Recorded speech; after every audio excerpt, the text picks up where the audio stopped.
आज का जो हमारा लेक्चर है that is regarding the middle east. हमने आज जियोग्राफी जो पढ़नी है वो हमने पढ़नी है मिडल ईस्ट की। मिडल ईस्ट अगर हम स्टार्ट करें, इसका जो कोर पार्ट है, जो मिडल ईस्ट के कोर पार्ट कंट्रीज हैं वो इजराइल, पैलेस्टीन, सीरिया, लेबनान और इजिप्ट है। ये इसके कोर पार्ट हैं। ठीक है, मैं ये नहीं कह रहा कि सारे कंट्रीज मिडल ईस्ट में सिर्फ यही हैं, बट उसका जो कोर पार्ट है वो ये 5 कंट्रीज है। ठीक है, इजिप्ट बेसिकली अगर आप देखा जाए कि जियोग्राफिकली इनके साथ लिंक्ड है, मिडल ईस्ट में का हिस्सा है। लेकिन ये अगर कॉन्टिनेंट की बात की जाए तो Africa is the continent of Egypt. जो इनकी इंपॉर्टेंस है वो क्या है? इंपॉर्टेंस है कि एक तो इसमें सिल्क रूट्स हैं, ट्रेड रूट्स हैं, एनर्जी रिसोर्सेज हैं, religiously and culturally rich part है ये। क्रिश्चियंस हो जाए, मुसलमान हो जाए, जुडिज्म हो जाए, उनमें मिडल ईस्ट का एक बड़ा इंपॉर्टेंट रोल रहा है। ठीक है, सो जो होली प्लेसेस हैं डिफरेंट रिलीजियंस की मिडल ईस्ट के अंदर, वो कौन कौन सी हैं? मस्जिद अक्सा, ये पैलेस्टीन में जो मस्जिद अक्सा है वो हमारे लिए एक, मुसलमानों के लिए एक प्रेस्टिजियस है। चर्च ऑफ नेटिविटी जो जेरूसलम के नजदीक है वो क्रिश्चियंस के लिए एक प्रेस्टिजियस है। क्रिश्चियंस के नजदीक, क्रिश्चियंस के कहते हैं कि Christ peace be upon him was born there. Mount temple जो है, जो जेरूसलम के अंदर मौजूद है, वो एक ज्यूज के लिए, यहूदियों के लिए एक पिलग्रिम प्लेस है। ठीक है, उनके लिए एक मुकद्दस जगह है, उनकी रिलीजियस जो एटीट्यूड्स हैं उनके लिए। सो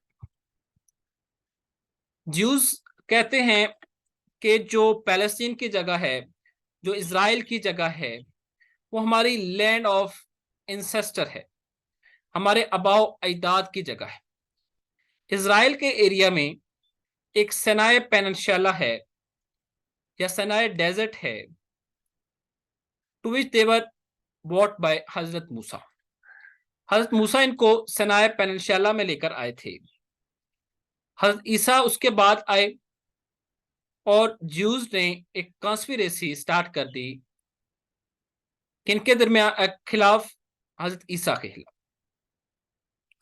तो उस वक्त जो है वहां पे एक रोमन एम्पायर थी और ज्यूज ने उनको कन्विंस किया कि जो रोमन एम्पायर का रूलर था उसका नाम पिलत था, कि इनको क्रूसीफाई कर दिया जाए, इनको जो है मार दिया जाए।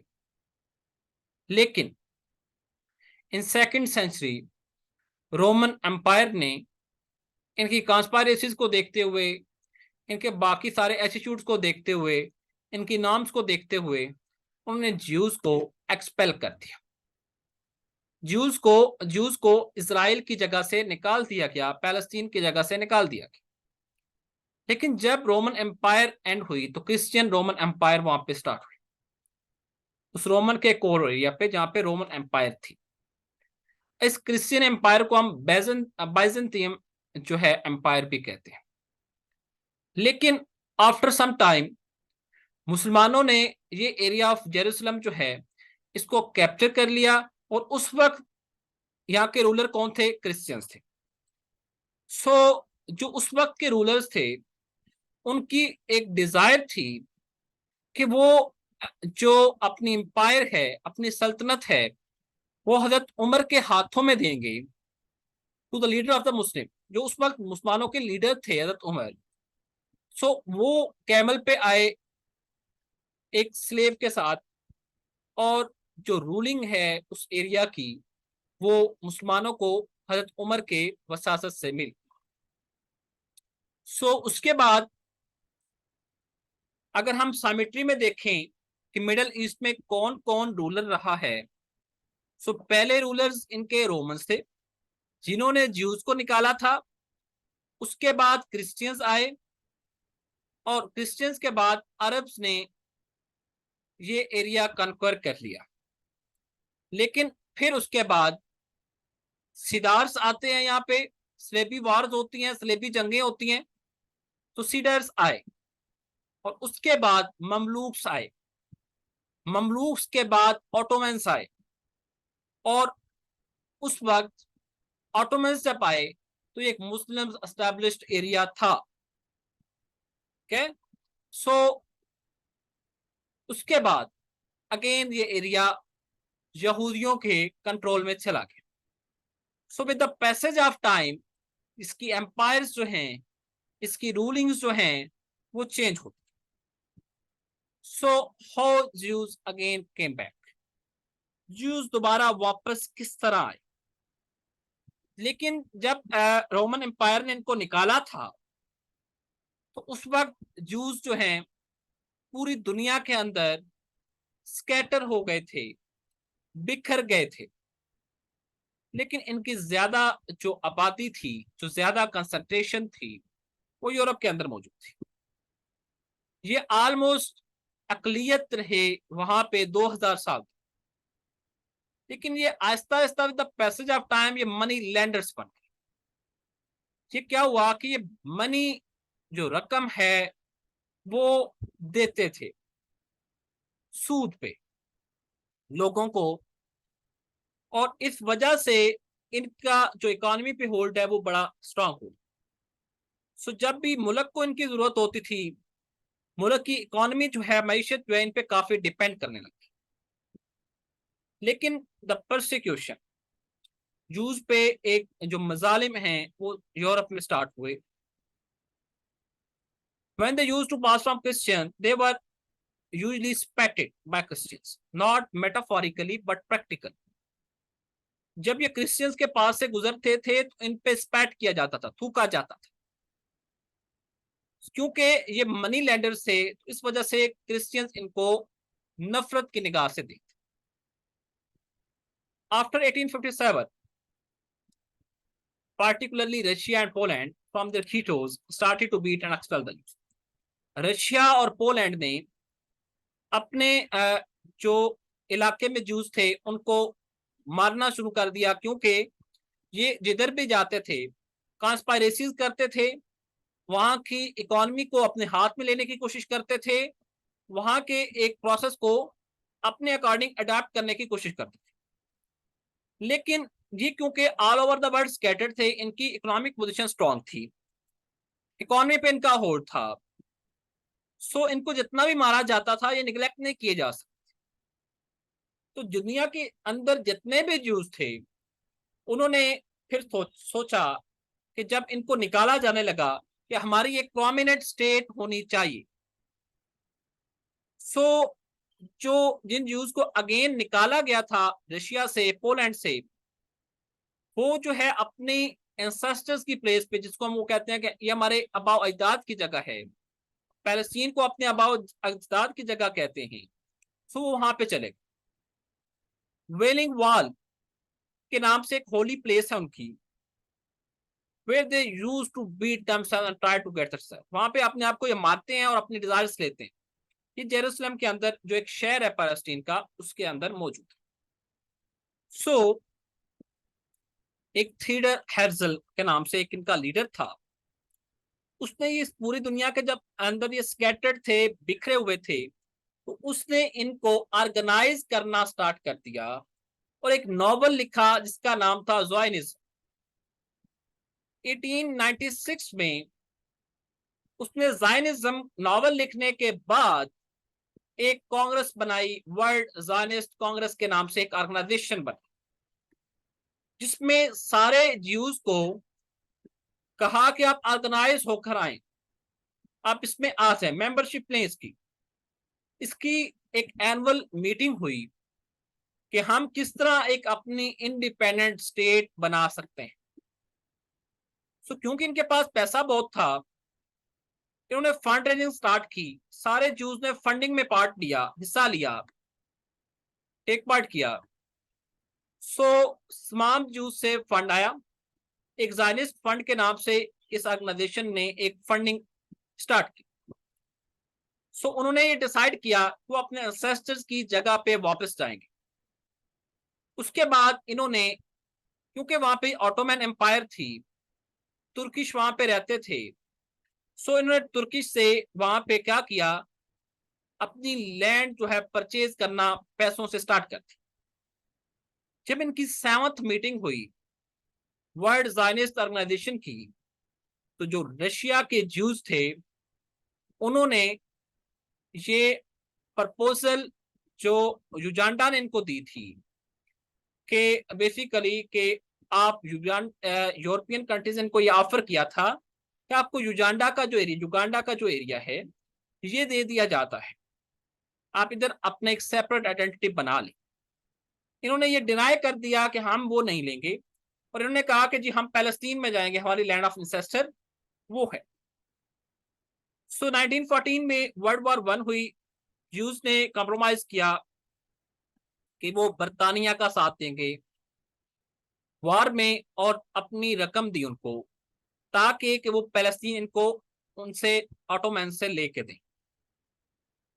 और ब्रिटेन गवर्नमेंट को अरब का साथ भी जरूरी था उनके लिए, उन्होंने अरब से भी मदद मांगी। और अगर अरब को उन्होंने कहा कि अगर वो इनको हेल्प करेंगे, क्योंकि अरब से ये छीनी गई थी एम्पायर, जो रोमन एम्पायर के बाद, क्रिश्चियन रोमन एम्पायर के बाद अरब आए थे। सो उन्होंने कहा था क्योंकि वहां पे ऑटोमन एम्पायर है पैलेस्टीन की जगह पे, तो हम आपको ये एम्पायर टर्की से ले देंगे अगर आप वर्ल्ड वॉर 1 में हमारी हेल्प करेंगे। सो अरब को जब ये लालच दिया गया, अरब मान गए। सो उन्होंने कहा कि आपको, बरतानिया ने कहा कि हम जंग जीतने के बाद जो तुर्क के अंदर के इन्फ्लुएंस के अंदर जो इलाके हैं, पैलेस्टीन है, सीरिया है, लेबनान है, जॉर्डन है, इराक है, ये सारे जो है ये आपको हम ले देंगे एरियाज, और इसको आप एक कंट्री बना लेना जिसका नाम ग्रेटर सीरिया रख, या सीरिया रख। लेकिन इन्होंने जब जंग जीत ली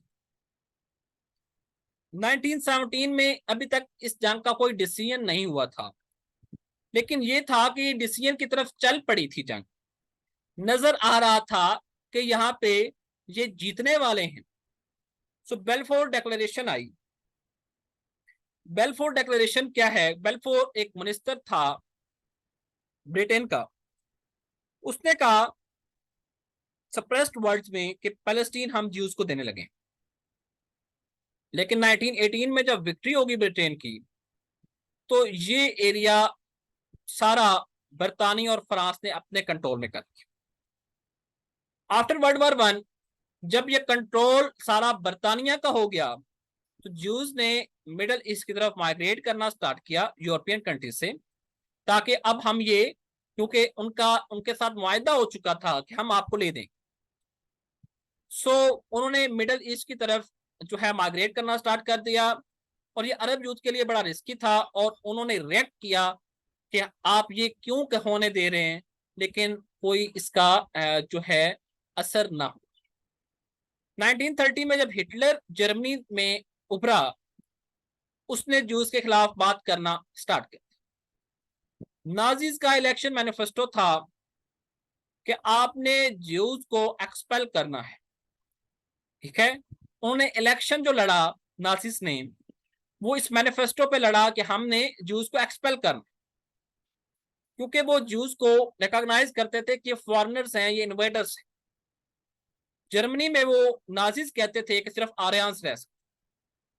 सो जब वर्ल्ड वॉर 2 स्टार्ट हुई 1940s में, 39 में हिटलर ने पोलैंड और ईस्ट यूरोप को कैप्चर कर लिया।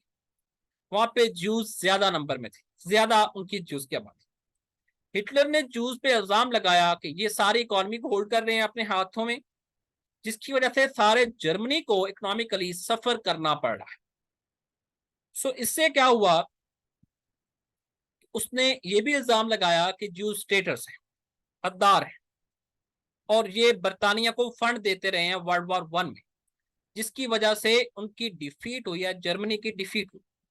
तो उसने जूस को मारना स्टार्ट कर दिया, एक गैस चैम्बर बनाया, उसमें तकरीबन 60 लाख ज्यूज जो हैं उनको मेल्ट किया गया गैस चैम्बर्स के अंदर। इसको हम हॉलोकास्ट कहते हैं। ये बात आपने याद रखनी है, हॉलोकास्ट हम किसको कहते हैं। सो ईरान का जो प्रेसिडेंट था अहमद दांशिया, उसने कहा था कि ज्यूज की जो प्रोसिक्यूशन हुई थी वो यूरोपियन क्रिस्ट ने की थी, हमने नहीं की, ठीक है, लेकिन मुसलमानों को इसकी कीमत पे करना पड़ रही। सो क्रिस्ट ने क्योंकि हॉलोकास्ट जेनोसाइड किया था, क्रिस्ट ने इनको जलाया था गैस चैम्बर्स के अंदर। सो इनको चाहिए था, जो यूरोपियन कंट्रीज थे, कि वो अपनी जगह में इनको जो अपनी जमीन उसमें जगह देते। अगर इनके साथ जुल्म किया था तो इनको अपनी कोई जगह दे देते, मुसलमानों को तो फोर्स ना करते कि इनको जगह दे, पैलेस्टीन वापस कर। सो जब होलोकास्ट के बाद यूज ने पैलेस्टीन की तरफ माइग्रेट करना स्टार्ट किया तो बरतानिया ने इनको सपोर्ट किया। सो वर्ल्ड वॉर टू में बरतानिया को दोबारा ये सपोर्ट कर रहे थे अपनी मनी से। तो बरतानिया ने कहा अमेरिका को कि ये भी ज्यूज को सपोर्ट करे, क्योंकि उनका जो फॉरेन पॉलिसी ऑफ अमेरिका पे भी बड़ा कंट्रोल था ज्यूज का। So despite that Bahrain made an agreement with Arabians on white paper, they will not send Jews to Palestine. हालांकि बरतानिया ये एक व्हाइट पेपर पे एग्रीमेंट कर चुका था अरब के साथ कि वो कभी भी पैलेस्टीन में ज्यूज को नहीं जाने देगा। लेकिन आफ्टर वर्ल्ड वॉर टू उसने क्या किया कि ज्यूज को अलाउ कर दिया कि आप माइग्रेट पैलेस्टीन में माइग्रेट कर। सो उनके दो leader David Ben Gurion and Levi Eshkol, वो इसराइल के अंदर पहले से मौजूद थे, यूरोप और रशिया से आए थे, और ये वहां पे पहला एक प्रेसिडेंट बन गया और एक क्या बन गया, प्राइम मिनिस्टर बन गया। डेविड बिन गोरियन प्रेसिडेंट बन गया, लेवी एशकोल प्राइम मिनिस्टर, ठीक है, उन्होंने ये कैप्चर कर लिया। यूज ने वहां पे 15 मई 1948 को कहा कि हमने जो बरतानिया ने क्योंकि टर्किश से वो जगह ले ली हुई थी, तो ब्रिटिश ने अनाउंस कर दिया कि फलस्तीन से हम जा रहे हैं, और डेविड बिन गोरियन जो है उसने अनाउंस कर दिया कि अब लैंड ऑफ ज़ायंस जो है इसराइल पे एक वजूद आ गया है। मींस के जोइश की जो है ये गवर्नमेंट जो है अब बन रही है, अब जोइश का कंट्रोल जो है यहाँ पे आ रहा है। सो इस तरह से इसराइल का में जो जोइश का यहूदी जो है इनका कंट्रोल है। यहां तक किसी को कोई प्रॉब्लम है, कोई चीज नहीं समझ आई तो आप पूछ।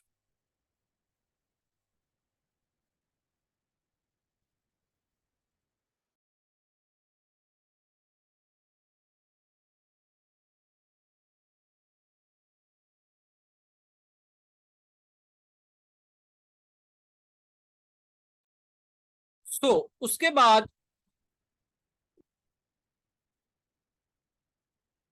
जो एक रिवर है मिडल ईस्ट में, एक जॉर्डन रिवर है। ये एक ऐसा रिवर है जो सिंगल रिवर है और ये सारे मिडल ईस्ट को इरिगेट करता है। ये गोलान हाइट से निकलता है, डेड सी के अंदर ड्रेन करता है। एक कंट्री है जिसका नाम जॉर्डन है, और ये कंट्री जो है इसका जॉर्डन रिवर से ही नाम ओरिजिनेट। सो गोलान माउंटेन्स जो है सीरिया के अंदर मौजूद हैं, और सीरिया के साथ ही लेबनान मौजूद है। जॉर्डन रिवर के दो बैंक्स हैं, एक बैंक को हम कहते हैं ईस्ट बैंक, एक को हम कहते हैं वेस्ट बैंक। ईस्ट बैंक पे जॉर्डन मौजूद है, वेस्ट बैंक पे इसराइल मौजूद। सो आपको पता चला कि जॉर्डन रिवर जो है, जॉर्डन जो कंट्री का नाम है that emerges from the Jordan river. Jordan river के दो बैंक्स हैं, एक ईस्ट पे है और एक वेस्ट पे है। ईस्ट पे जॉर्डन मौजूद है और वेस्ट बैंक पे इसराइल मौजूद, ठीक है। और नेक्स्ट जो हमारे पास साउथ वेस्ट टू इसराइल है, ये इजिप्ट मौजूद है, साउथ वेस्ट, ठीक है, जनूब मगरब की तरफ। सो एक कैनाल है वहां पे जिसको हम स्विस कैनाल कहते हैं, जो रेड सी को और इसराइल को गल्फ ऑफ अकबा के जरिए कनेक्ट करती है। रेड सी और इसराइल को गल्फ ऑफ अकबा के जरिए कनेक्ट करती है, ठीक है। सो आपको ये पता होना चाहिए कि स्विस कैनाल जो है ये एक मैन मेड कैनाल है विद इन द इजिप्ट। सो 1947 में यूएनओ ने एक रेजोल्यूशन पास किया कि पैलेस्टीन को दो स्टेट्स में स्प्लिट कर दीजिए। एक जो है जो स्टेट बन जाएगी जिसमें 55% एरिया होगा, और दूसरी पैलेस्टीनियन स्टेट बन जाएगी जिसमें 45% एरिया। लेकिन अरब ने ये रेजोल्यूशन एक्सेप्ट ना किया। 1948 में 14 मई इजराइल जो है उस वजूद में आया। इसको नेम ऑफ नकबा के नाम से याद रखा। सो अरब और इजराइल की कंट्रीज, इजराइल के दरमियान, अरब कंट्रीज और इजराइल के दरमियान इस वजह से एक वार स्टार्ट हो गई, क्योंकि उन्होंने इस जगह को हथिया लिया था। 1967 में एक वार हुई अरब और इजराइल के दरमियान, जो 6 दिन के बाद खत्म। उस वार से पहले एक स्विस कैनाल क्राइसिस आया था। इजिप्ट ने कैनाल डिग की थी 1959 में स्टार्ट की थी और एंड की थी 1869। ये एक शॉर्टेस्ट रूट था जो यूरोप को एशिया से मिला रहा था। लेकिन बर्तानिया और फ्रांस इस स्विस कैनाल को कंट्रोल कर रहे थे। जमाल अब्दुल नासिर जो हेड ऑफ इजिप्ट था, उसने वहां पे एक असवन डैम जो है रिवर नाइल पे बनाना स्टार्ट किया, जिस वजह से अमेरिका ने जो अपनी सपोर्ट दे रहा था इजिप्ट को वो विड्रॉ कर। इस चीज को देखते हुए इजिप्ट का जो जमाल अब्दुल नासिर है, उसने कहा कि मैं स्विस कैनाल को नेशनलाइज कर रहा हूं, मैं स्विस कैनाल को अब नेशनलाइज कर रहा हूं, अब बरतानिया और फ्रांस के इस पर कोई कंट्रोल नहीं रहेगा। इस वजह से बरतानिया और फ्रांस ने जब देखा कि हमारा ट्रेड रूट तबाह हो रहा है, उन्होंने इजिप्ट के साथ वार अनाउंस कर दी। जब इजिप्ट को स्विस कैनाल बेसिकली इजिप्ट ने नेशनलाइज की, ब्रिटिश और फ्रांस ने क्या कर दिया, अटैक कर दिया स्विस कैनाल पे 1958। इसी वक्त इसराइल अटैक कर रहा था इजिप्ट पे और जॉर्डन पे, दोनों कंट्रीज। और ये अटैक बेसिकली इस वजह से था कि वो पैलेस्टीनियन गोरिल्लास को स्टॉप करना चाहते थे कि वो इसराइल पर अटैक करें। सो इस अटैक पे जो इजिप्ट है उसके काफी जो फौजी हैं उनकी डेथ। लेकिन उस वक्त इजिप्ट अलाय था यूएसएसआर का। यूएसएसआर कहते हैं union of Soviet socialist republics. जो रशिया जो है, बेसिकली इसको हम रशिया कहते हैं, ये एक बेसिकली यूनियन थी डिफरेंट कंट्रीज की। इसको हम कलेक्टिवली यूएसएसआर कहते थे कि यूएसएसआर डिसइंटीग्रेट हो गया, अब जस्ट एक रशिया है, बाकी अलग-अलग कंट्रीज। तो यूएसएसआर ने बरतानिया और फ्रांस को सेक्रेटली वार्न किया, अगर बरतानिया और फ्रांस जो है इजिप्ट पे जो अटैक कर रहे हैं उसको खत्म नहीं करेंगे तो यूएसएसआर एक रॉकेट का यूज करेगा और उनके कैपिटल्स को फायर कर देगा। ठीक है। सो उससे क्या हुआ, जो ये दोनों कंट्री है इन्होंने अपने हथियार छोड़ दिए और ये दोनों फोर्सेस को डेफीट हुई। जमाल अब्दुल नासिर को एक मोरल विक्ट्री मिल गई। स्विस कैनाल जो है वो अब इजिप्ट के अंदर है। सो उन्होंने अगेन जमाल अब्दुल नासिर ने गल्फ ऑफ अकबा भी ब्लॉक कर दिया। सो जो ये सिर्फ वही रास्ता था जिसके जरिए इसराइल अपने अलाइज के साथ कम्युनिकेट कर सकता।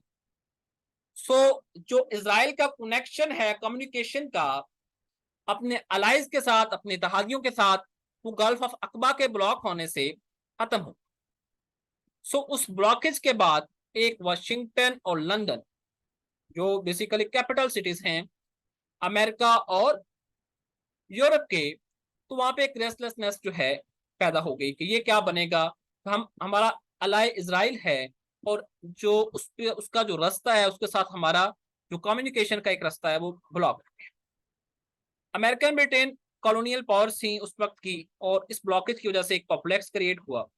उन्होंने एक इंटरनेशनल कैंपेन स्टार्ट की, यूएनओ में मामला गया और गल्फ ऑफ अकबा को उन्होंने कहा कि ये एक इंटरनेशनल टेरिटरी है, इसको जो है इस पे जो जमाल अब्दुल नासिर ने इसको ब्लॉक किया है, ये ब्लॉकेज खत्म करवाया जाए। सो 1948 में एक फर्स्ट वार हुई इसराइल अरेबियन कंट्रीज में। 1958 में सुएज कैनाल क्राइसिस आया।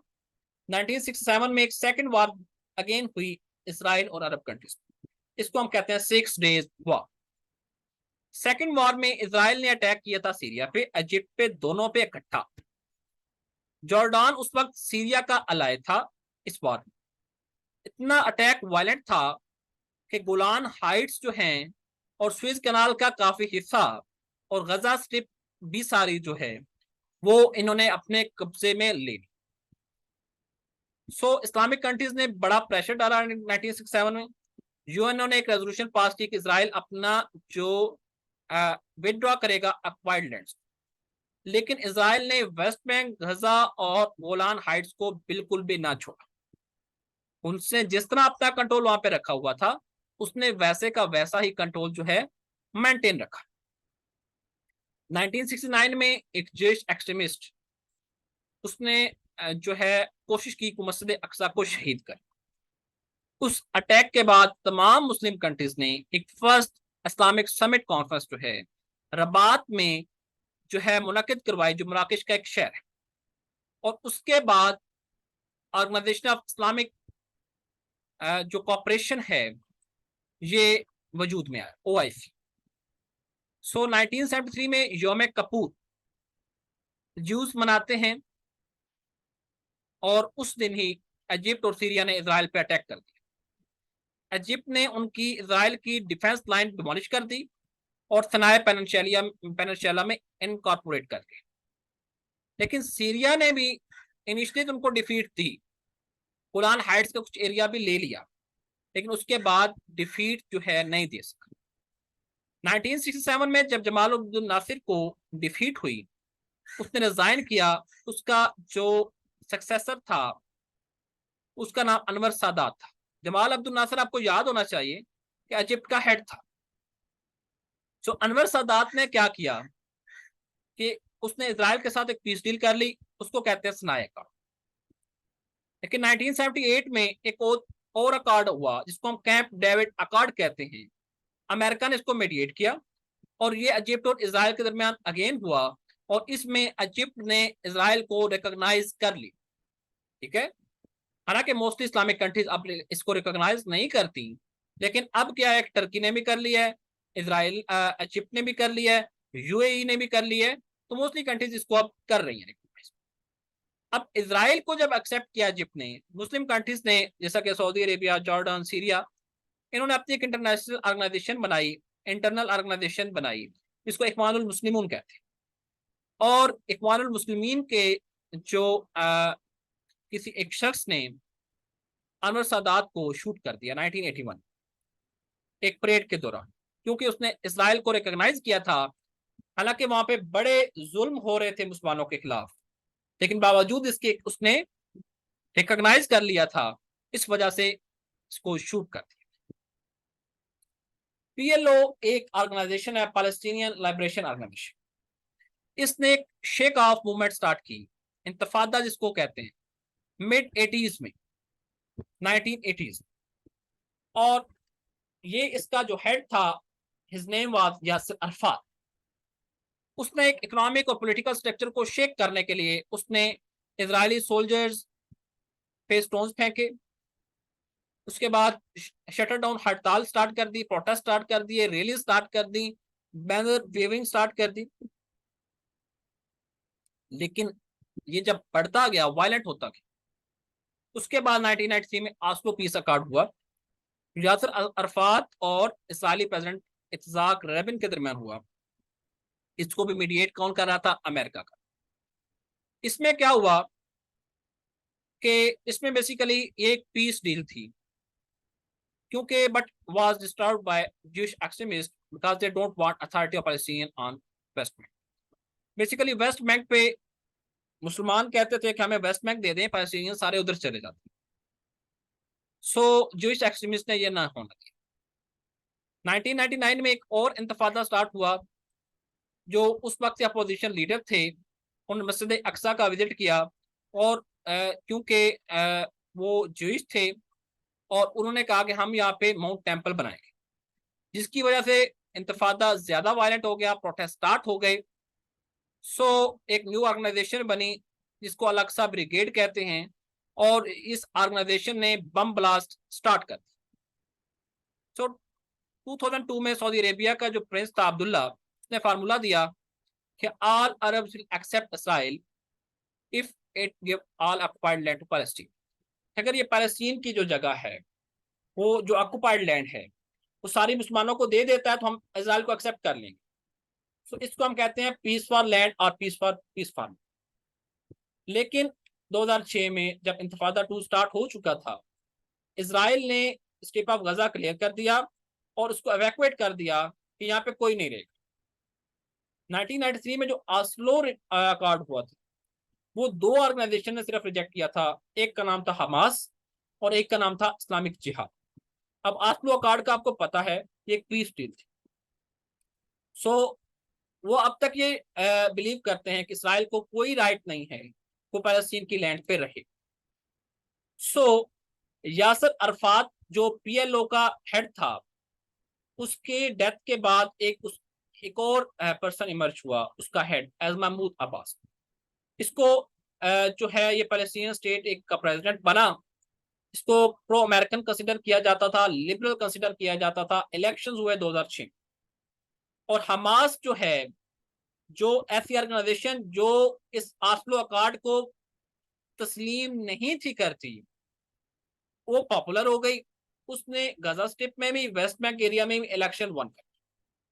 इस्लाम इस्माइल हानिया, जो जिसके पास एक रिलीजियस और एक्सट्रीमिस्ट आइडियाज थे, उसका ये पॉइंट ऑफ व्यू था कि इसराइल को कोई राइट नहीं है कोई यहाँ पे रहे।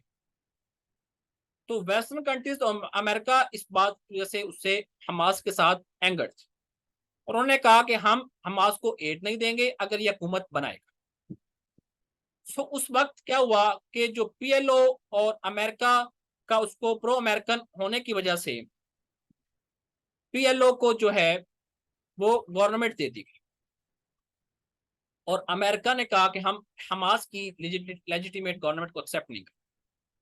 सो 2007 में हमास और अपोजिशन लीडर जो पीएलओ हैं महमूद अब्बास, उनके जो मुज़ाकरात हैं वो स्टार्ट, एक सिविल वार स्टार्ट हो गई पैलेस्टीन में। और इस सिविल वार के रिजल्ट में हमास को वेस्ट बैंक से निकाल दिया गया। और लेकिन उसने क्या कर लिया, उसने गजा स्ट्रिप का एरिया जो है कैप्चर कर लिया। लेकिन जैसे ही उसने ये कैप्चर किया, तो क्योंकि उसके पास ये रिकॉग्निशन, कोई कंट्रीज को रिकॉग्नाइज नहीं कर रहा था, इसराइल और इजिप्ट ने क्या किया, इसराइल क्योंकि इजिप्ट जो है इसराइल के साथ डील्स कर चुका था, इन्होंने उसके जो वेज थे, जो जितने भी रास्ते जाते थे गजा की तरफ, वो सारे ब्लॉक कर दिए। गजा को ना किसी के साथ ट्रेड करने की इजाजत थी, ना वो ट्रेड कर सकता था। एक बड़ी मिजरेबल कंडीशन आ गई। बहुत सारे बच्चे जो हैं वो मेडिसिन ना होने की वजह से मरने लगे। लेकिन वो अपने स्टांस पे स्टेडफास्ट, उसने कहा मैं इजराइल को एक्सेप्ट किसी कीमत पे नहीं करूं। सो इजिप्ट ने रफा क्रॉसिंग भी ब्लॉक कर दी। हमास और हिजबुल्लाह जो है उनके रिलेशन थे और गवर्नमेंट ऑफ सीरिया ने उसको सपोर्ट करना स्टार्ट कर। ईरान ने भी हमास, हिजबुल्लाह और सीरिया को सपोर्ट करना स्टार्ट। सीरिया जो है अब सिविल वॉर में इंगेज है, क्योंकि अरब स्प्रिंग के बाद एक अपोजिशन स्टार्ट हो गई सीरिया के अगेंस्ट। और अपोजिशन को वेस्ट ने, जो मगरबी ममालिक हैं, उनने एक्विप किया और वहां पे गोरिल्ला फोर्स बनी सीरिया गवर्नमेंट के खिलाफ, जिसकी वजह से वहां पे एक सिविल वार इमर्ज हो गई, क्योंकि सीरिया हमास को सपोर्ट कर रहा था और ये वेस्टर्न कंट्रीज नहीं चाहती। सो उसके बाद अब लेबनान की हम बात करते हैं। लेबनान एक स्मॉलर कंट्री है, इसकी जो पॉपुलेशन है वो बैरूत के अलॉन्ग विद रहती है। वर्ल्ड वॉर 1 के बाद फ्रांस ने ये एरिया ऑक्युपाई किया। लेकिन फ्रांस जब यहाँ से जाने वाला था, तो वहां पे एक न्यू गवर्नमेंट बनी, एक लेबनान एक सेपरेट इंडिपेंडेंट कंट्री बना।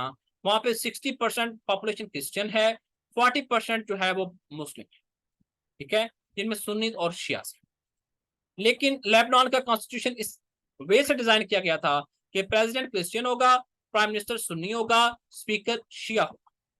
सो after some time the population of Muslim increase, तो पॉपुलेशन ऑफ मुस्लिम इंक्रीज करती गई। और क्योंकि पैलेस्टीन से रेफ्यूजीज यहाँ पे पनाह लेते गए, तो उस वक्त क्या हुआ, एक सिविल वार जो है स्टार्ट हो गई 1975 में, जो 1990 में एंड हुई लेबनान। सो एक ताइफ एग्रीमेंट हुआ जो सऊदी अरेबिया ने करवाया। उसमें क्या हुआ कि मुसलमानों को ज्यादा पॉलिटिकल पावर्स मिली। इसमें जो आर्म्ड रेबल्स थे, इस एग्रीमेंट में कंसिडर हुआ कि जिन लोगों के पास आर्म्स हैं, हथियार हैं, उनको अनआर्म्ड किया अच्छा है। लेबनान की एक अपनी सेपरेट आर्मी होगी, और हिजबुल्लाह जो है उसको मिलिटेंट्स के रिगार्डिंग कोई रिस्ट्रिक्शन नहीं। सो ये था आज सारा मिडल ईस्ट। आई थिंक कि आपने एंजॉय किया होगा।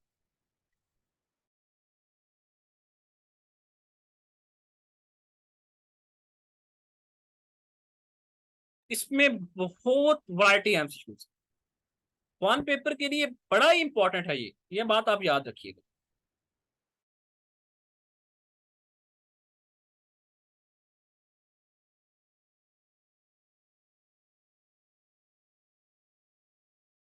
ठीक है ना, आस्लो पीस अकॉर्ड है, इसमें तो बहुत सारी चीजें हैं।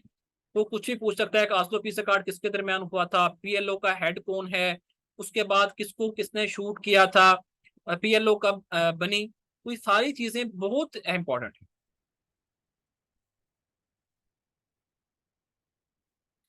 वन पेपर जितने भी एग्जाम्स हैं, जो आप पीपीएससी या एफपीएससी के लिए तो खैर नहीं, लेकिन पीपीएससी के जो एग्जाम्स आप वन पेपर देते हैं, उनके लिए बड़ा इंपॉर्टेंट है।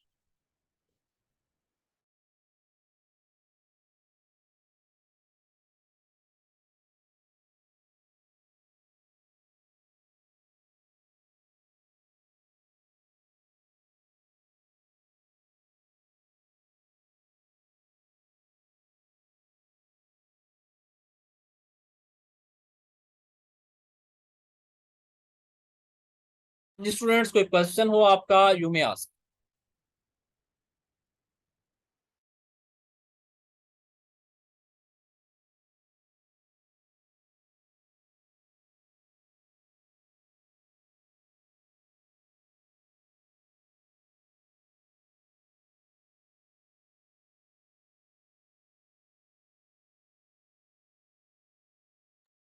आई think you have no question to ask. Okay students, अल्लाह हाफिज, थैंक यू वेरी मच।